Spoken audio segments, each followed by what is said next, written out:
Welcome to Real Herbalism Radio, show 279, recorded at Big Dog Studios in Eugene, Oregon. Today's show is brought to you by Ace High Graphics. We print custom t-shirts, hats, hoodies, bags, and more using a low-impact, heat-infused printing process you can trust. Get a quote today at acehighgraphics.com. ThePracticalHerbalist.com. Get info on plants and plant medicine that's supported by science and tradition at ThePracticalHerbalist.com. We make herbalism practical and easy. ThePracticalHerbalist.com. And now here are your hosts. I'm Candace Hunter. I'm Patrick Hunter. And welcome to Real Herbalism Radio. Patrick, are you ready for flu and cold season? Not as much as I would like to be. But thanks to KP Khalsa's awesome interview last week, I'm a lot more prepared than I thought I would be. And I know some herbs that I didn't even know about the last time I was there, last year, or even any time before, like the Esophagitis, which I want. I don't know, which I always, again, I want to say Nefertiti's, but Esophagitis. But that's just one of those herbs that he was mentioning, and there's so many more. It was like, he's got a wealth of knowledge. You just ask him one question, and he'll give you a tome of information. So I mean, what are you doing for getting ready? And then by proxy, that's what I'm doing too. Yeah, you are. I thought the first thing I want to do is start off with taking the webinar, the free webinar that he's offering, the Herbal Medicine Chest. Oh, I definitely recommend if you've never taken a webinar from him, this is going to be a good one for you to get your feet wet. Yeah, and I know that he's going to cover a goodly number of herbs in there, and assuming that he doesn't change my mind on anything, which I doubt he will. There's already a set that I have on my list of stuff to do to prepare and to help keep our family healthy. What's your set? Well, one of the ones that I have done many times in past has been the astragalus. I usually combine that with some ashwagandha and possibly cotinopsis. This year, maybe depending on how much cotinopsis I have, I might add roseroot to it because I know I've got that. Or possibly a Cynococcus, which is a Siberian ginseng.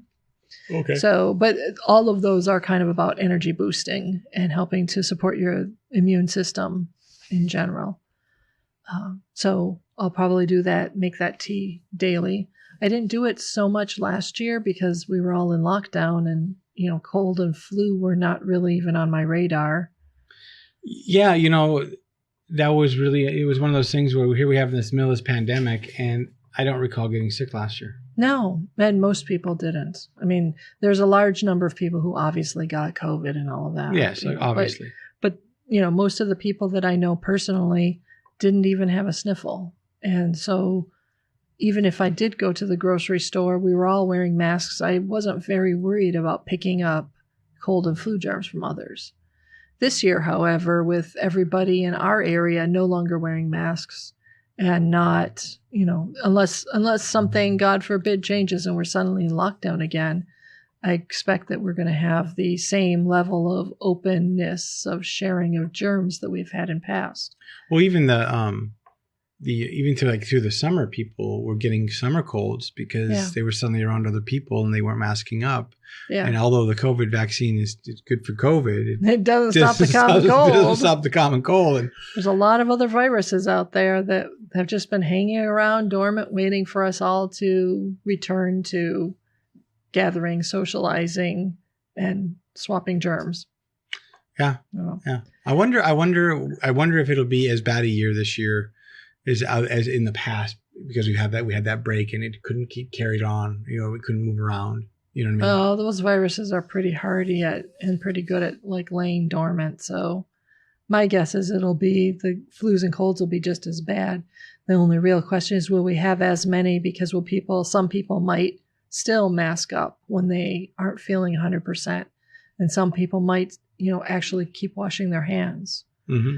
I mean, I was surprised by how many people were complaining that they had like dry skin from washing their hands so much. And I thought, well, don't you wash your hands normally this much? I mean, after you go to the bathroom, all these different places, I'm like, you should be washing your hands. The other thing, though, that I wanted to do is I have a bunch of tea granules, that sounds so. I have been the fortunate benefactor or recipient's the right word, of a bunch of herbal tea granules that I got from a Chinese herbalist who didn't want to do mixing of individual formulas anymore. So I've got quite a nice selection, and of them, there's a decent number that I know how to use and I work with, and I've actually, refilled. But there's this other selection of ones that I don't really know a lot about, and I've had the intention of slowly, systematically researching and all of that. I believe Isatides is one of them. If it's not, I was thinking I might procure that because it sounded like a good one to keep on hand. Mm-hmm. And then I also thought about getting the Yin Chow formula. My acupuncturist sells formula, can get that kind of stuff for me. So I'm betting that she'll be able to get me that. So I was thinking about keeping a bottle of that in the house just in case we need, because it sounded to me like the very first sign of a symptom, you grab the Yin Chow and the Isatides and the astragalus. Bump up your astragalus percentage, have some Isatides with it, and then take the Yin Chow at the very beginning, and then to give, the first day, to give the Isatides and astragalus time to kick in, and then just continue forward with those. You were talking at one point about doing a daily tea? Yeah, with the ashwagandha and the astragalus. And the rhodiola? Yeah. Yeah, okay. We talked about that like seconds ago. No, we didn't. Yeah, we did. I swear we did. So yes, I will be doing that daily tea with the astragalus and the ashwagandha. Because I'll probably be doing that daily tea too. Yes. Yes, you will. And I might be giving you the extra memory booster or the extra, like a little bit extra of the Catanopsis in yours because, you look like you need a little extra energy right now. Well, maybe. Lots of stuff going on. Who knows? It's amazing how maybe I'm coming down with something. It's amazing how getting back to doing all the socializing and stuff, it's amazing how tiring that is. I mean, we both have been feeling it through, July and August as our area opened up and more of our family and friends wanted to get together and have, meet for drinks or have dinners or have tubing down the rivers or whatever, the various things we've done. Yeah, I mean, it is summertime. I don't know if there was a stress release to not having to go out as much and do as much last year. But then again, that was the point that I really missed it too because, I'm the social person, so. Yeah, it's an interesting balance, but I've been finding it interesting how just going to one event, it used to be that I was used to going to multiple events in a week and encountering or having contact with multiple people multiple times in a week. And, now I'm like, oh gosh, I've had 2 events this week and I'm just exhausted. I just can't even. I just can't. Yeah. So that's something that has me a little bit concerned as we go into food and cold season.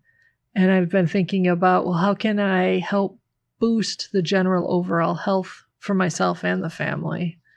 And one of the things I've been thinking about is how do I add more of the warming foods and preventative kinds of medicines into our diet, like fire cider, for instance. I know I've got a half a gallon of that. I'm going to be trotting that out. Pulling that out and having that in my daily salads and finding ways to splash it on vegetables and maybe use it to replace the rice vinegar or other vinegars occasionally in some of our recipes that we do. When you were saying, those foods, you're talking like ginger peppers, and cayenne. So peppers, pipoli. Things to get bump up your heat in the body. Yeah. Right. Increase your heat and support your digestion. I've also been thinking about adding more fermented foods. I mean, I'm pretty good at aiming for once serving a day. Like we'll have some kimchi with dinner or I still have some pickles that I, countertop fermented pickles that I did through the summer. So I'll have like maybe one of those or sauerkraut. Mm-hmm. I haven't yet done kvass, but we do have enough beets. I think I might try that out because it sounded like it would be a really fun recipe to try. That was not a big one in my family. But I don't think we've ever had it. no, I haven't. But I do really love beets. And Yes, you do. so I'm just going to try a very small batch of it and see, since I know I'm probably going to be the only one drinking it. Oh, this is you drink this? Yeah. Yeah, it's And a it's like fermented drink. Fermented beets. Yeah. It's Okay, well, I'll try it once. So I've been thinking about giving that and trying to focus both of us more on making sure we get in our daily fermented foods at least through the cold and flu season, and add more of the warming foods. We talked a little bit, KP Khalsa talked a little bit about knowing your constitution and not aggravating it. And my constitution is generally a warmer one. I have too much heat more than I have too little. So for me, I tend to do raw vegetables in like salad form is my favorite all year round. But as we move into the winter, cooler months, for you, your constitution isn't nearly as warm as mine. And so I tend to aim for less of the raw foods for you. Yeah, I'm not a huge fan of as many raw foods as that you eat. Yeah. And I find that if I don't have a good fresh salad every day or almost every day, I start to feel heavy and tired and logy, and my digestion isn't as good, and I don't feel good. I'm energized by raw vegetables. I don't think I would do well on just a purely raw foods diet. I think that's far too cooling. Yeah, I know. I wouldn't. No, you would not at all. I could see you on a no raw foods diet and doing better. And my guess is that once you get to be a really old man, that's probably where we'll go for you. Great, thanks.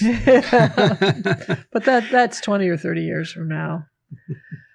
But yeah, so as we move into the fall, I'm probably going to be focusing a lot more heavily on the warming, cooked and warming foods for both of us, but especially for you. And I'll probably include a lot of mushrooms in that because they generally are good at supporting our immune systems. And most of them are warming to mildly warming as opposed to cooling. Mm-hmm. And they're generally, filled with lots of nutrition and stuff that really supports your body's ability to fend off anything. We're excited to announce that the Persistent Pestle is opening here at the Real Herb Market. Real Human infuses her herbals with love, joy, and a whole lot of understanding of how to make truly effective and nurturing blends. We know you're going to love the magical healing nature of her botanicals. Find them at therealherbmarket.com/shop/PDXPestle. Well, with all that stuff happening and all that prep, and at least, if we're out and about, maybe we'll actually wear a mask this, just because I don't want to get sick and, all this preventive stuff. And like I said, I really realized that I don't like getting the flu and I don't like having a cold. Yeah. And through the summer, as everybody was shedding their masks, I found myself more often wearing one than I expected. Oh yeah, I know people are like, you don't have to wear that. I know. And you're like, no, I have other reasons. Yeah, I know. I'm like, yeah, but I don't trust you. Don't have a flu or cold that you're breathing at me. So yeah, I'm going to do what I can to create a little barrier to help prevent myself from getting sick. Just one more thing. Yeah. All right. So we do have an Herbal 101 question today. Oh, lovely. And the question is from Amber. And Amber asks, is stinging nettle okay for a 1-year-old? How much? And specifically for a runny nose. Any other suggestions? So, Candace, is it? Yes. Stinging nettle would be definitely okay for a 1-year-old. It's safe and not likely to cause any adverse reactions. It's highly nutritious, so it's actually something that's good for youngins to get comfortable with and to start liking the flavor. Lots of calcium. Yep. As far as how much, I would do a weak tea and strengthen it very slowly and carefully, but see how your little one reacts to it. And in terms of like how often, I would probably offer the tea regularly and allow baby to decide. Because a lot of times babies and small children have an inherent knowledge of what's really right for them when it comes to herbal types of medicines and natural remedies. It's especially effective when you don't give them any like candies and things like that when they're really little. Like if you can avoid giving your kid candy and donuts and sugary treats and all of that before age like 4 or 5-ish, then you'll be able to much more easily, your kids will be far more likely to make the choices that are actually the healthier ones. And that will continue for a while, at least in my experience, it continues for a while into the early grade school years.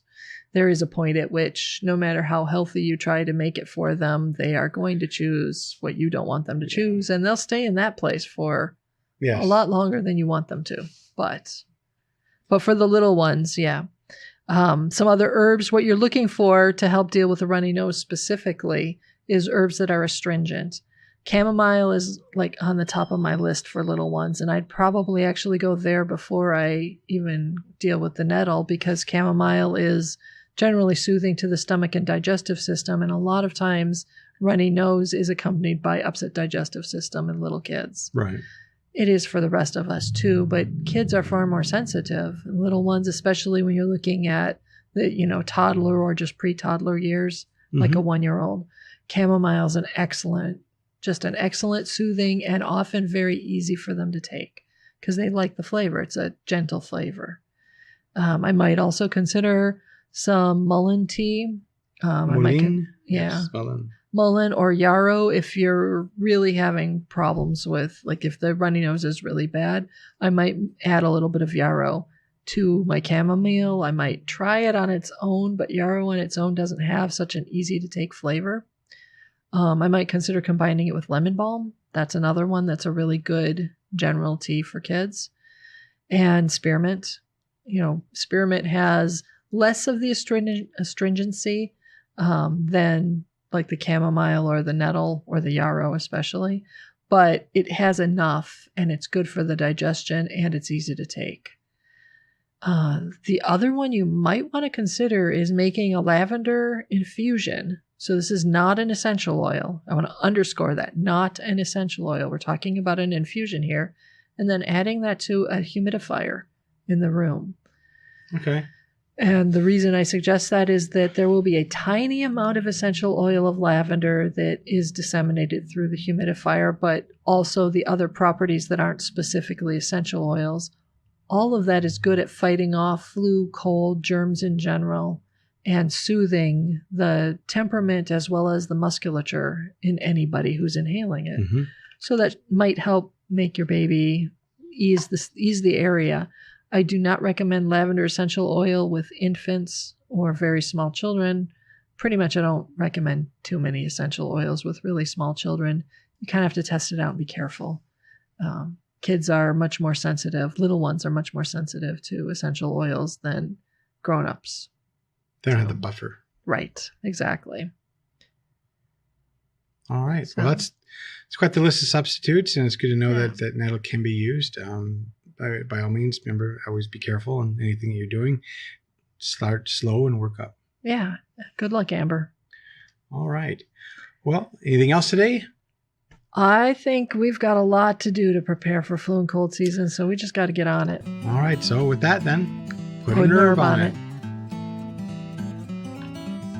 The statements made about herbs and products on this podcast have not been evaluated by the United States Food and Drug Administration, FDA, and are not intended to diagnose, treat, cure, or prevent disease. All information provided on this podcast or any affiliated websites is for informational purposes only and is not intended as a substitute for advice from your physician or other healthcare professional. You should not use the information on this podcast and its affiliated websites for a diagnosis or treatment of any health problem. Always consult with a healthcare professional before starting any new vitamins, supplements, diet, or exercise program before taking any medication, or if you have or suspect you might have a health problem. Any testimonials, questions, or case studies are based on individual results and do not constitute a guarantee that you will achieve the same results.